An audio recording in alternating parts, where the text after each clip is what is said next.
पर बात करेंगे, मगर उससे पहले हम देखते हैं कि इस्लाम धर्म मूर्ति पूजा पर क्या कहता है।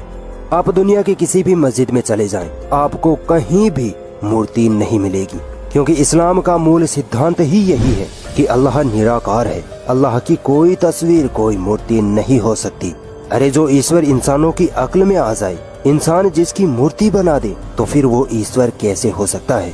ईश्वर तो वो होता है जो इंसानों की अक्ल से भी बाहर हो। लोग कहते हैं कि मुसलमान काबा की पूजा करते हैं, ऐसा नहीं है। मुसलमान सिर्फ एक अल्लाह की इबादत करता है। काबा अल्लाह का घर है। काबा हमारे लिए एक तीर्थ स्थल है। काबा हमारे लिए नमाज के लिए एक डायरेक्शन है। मूर्ति पूजा हजारों सालों से चली आ रही है, मगर इसका मतलब ये नहीं कि जो चीज जितनी पुरानी होगी वो उतनी ही सही होगी। धर्म के बारे में जानने के लिए हमें धार्मिक किताबों को पढ़ना होगा। हिंदू धर्म की किताबें मूर्ति पूजा का सीधा विरोध करती हैं। यजुर्वेद के अध्याय 32 के सर्ग 3 में लिखा है, ना तस्य प्रतिमा अस्ति, यानी ईश्वर की कोई प्रतिमा या तस्वीर नहीं है। यजुर्वेद अध्याय 40 सर्ग 8 में लिखा है, ईश्वर का कोई शरीर नहीं है।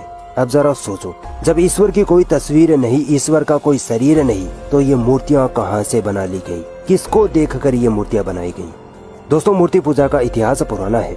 हजारों सालों पहले नबी या महान लोग एक ईश्वर या अल्लाह का संदेश देने इस दुनिया में आए थे, मगर उनके इस दुनिया से जाने के बाद लोगों ने उनकी याद में तस्वीरें, पेंटिंग्स और मूर्तियां बनाना शुरू कर दिया।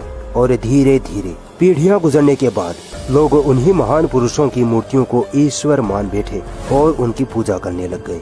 और आज हमारे सामने हालात ये हैं कि किसी भी चीज की मूर्ति बनते ही लोग आंख बंद करके उसकी इबादत करने लग जाते हैं। अफसोस की बात है कि लोग अपने धर्म की किताबें नहीं पढ़ते।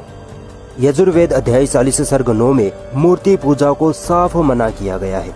लिखा है कि जो लोग ईश्वर के अलावा कुदरती चीजों यानी सूरज, चांद, हवा, पानी, आग आदि की पूजा करते हैं, वो अंधकार यानी नरक में दाखिल होते हैं। और वे लोग और अधिक अंधकार की गहराइयों में जाते हैं जो संसार की बनाई हुई चीजों यानी मेज, कुर्सी, मूर्ति आदि की पूजा करते हैं।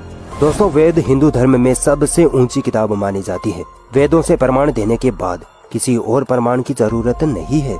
मगर फिर भी आइए देखते हैं आर्य समाज के बानी महर्षि दयानंद सरस्वती मूर्ति पूजा पर क्या कहते हैं। दयानंद सरस्वती कहते हैं कि मूर्ति पूजा वेदों के खिलाफ है।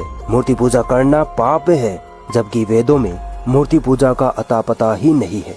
दयानंद सरस्वती से सवाल किया गया कि मूर्ति पूजा करना पाप है क्या? जवाब में दयानंद सरस्वती कहते हैं कि पाप ही नहीं बल्कि बहुत बड़ा पाप है। हिंदू धर्म की किताबों के प्रमाण से साफ जाहिर होता है